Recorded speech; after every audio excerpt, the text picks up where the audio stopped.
Ми Во-первых, об'єднання, Я ж говорю, громадська да, організація. об'єднання небайдужих, які і десь ще працюють. Мгм. Там всі, ну, наприклад, і там президенти фірм, і там директори спортивних клубів. То есть Тобто вы туда объединили и бизнесменов, Так. и... всі, хто пов'язаний Ага. з спортом, хто переживає за Ага. спорт, і кожен має свої компетенції. Хтось в будівництві спортивних споруд, хтось в маркетингі, хтось там, наприклад, там, клубною системою займається саме на рівні федерації.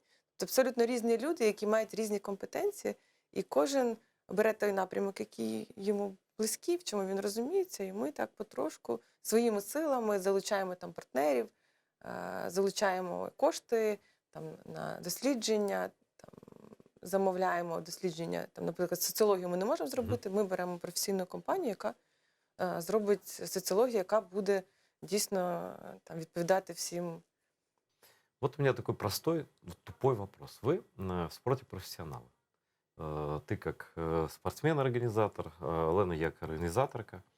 Почему такое сопротивление системы вот этой, что тебя не приглашают на спортивные должности какие-то, да? Потому что тебе, в принципе, ты же не будешь на этом наживаться. Абсолютно, ты совершенно другой человек. Почему тебя не приглашают? Почему у нас руководят спортом люди, у которых вот нет этого шила в одном месте, да, если так выражаться? На самом деле простой вопрос, простой ответ. Никому еще уже Лена сказала, что инициатива должна быть снизу.